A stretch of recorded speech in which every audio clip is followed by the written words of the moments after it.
Yes.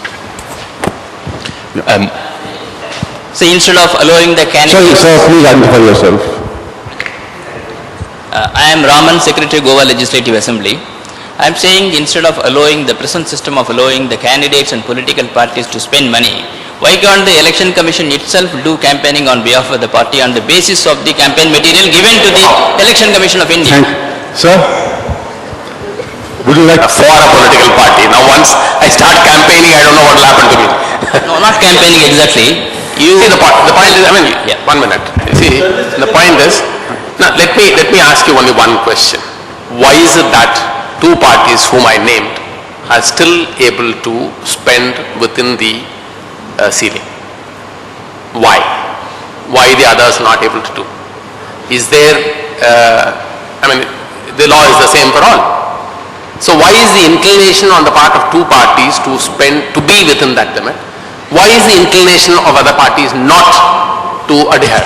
The reason is the communist parties can on their own cannot come to power. Industry doesn't want to fund the communist parties. Sir, we can't have interjection. I think you're not seeing to the right and left of yours. That is to Kerala and to West Bengal. Okay, sir, thank you. Next question. That I would know every rupee, every euro that you get from your members, get something in reward from the state, and especially every donation that you make is... You are basically making the point about disclosure. Actually, giving you some advantage in your taxation. Right. So a large one can answer this question. Thank you. Briefly, you can answer this question because Mr. Kumar raised it about complete disclosure. See, I didn't ask for ceilings. No. I'm not asking. No one is suggesting that you did. The point is, well, you see, the law also has to be changed because today the challenge has to come from a defeated candidate or one of the defeated candidates, right? We don't challenge election. As Election Commission, we don't file an election petition saying that so-and-so is indulged. If we catch somebody with illegal money, then we file a case for bribery. That's all. There our work ends. So if this is thought about that you look at everybody's account and if it is something to be caught, you catch it. But physically, look at, I am only talking about 5 states with 10,000, take the parliament, 543 members, average, let's say 4 people fight an election in every constituency, average. So it's about 2,000 people. 2,000 accounts to be checked and found out what is wrong. Where? Of course, we can pick and choose. Okay. Okay. Sir, my question is to Mr. Kumar and Madam Jaitley.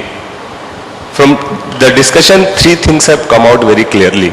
Firstly, monitoring the expenditure is next to impossible. Second, the present ceiling is inadequate. And third, the expenditure has to be uneven because the constituencies are not the same. Now, I just want to know what is the impediment in removing this ceiling on expenditure for the lawmakers?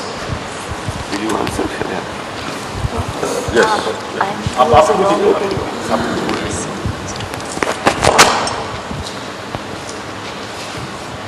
Rakesh ji, my point was that we should remove the ceiling, and I see no reason why there should be any impediment.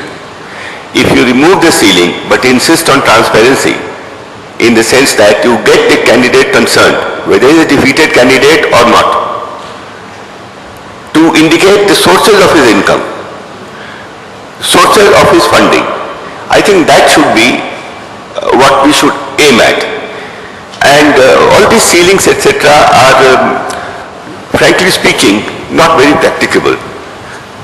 And I cited also the instance of the United States where there is no ceiling, but there is an insistence on indicating your sources of income.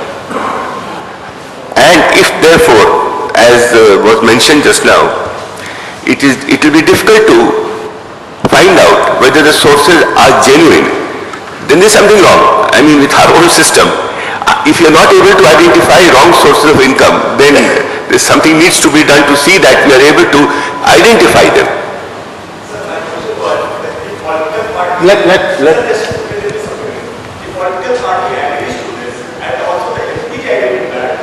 Parliament should make the law, change the ceiling, and remove the ceiling. No, Mr. Kumar has answered that, saying that he doesn't think there's any problem. Mr. Jaitley?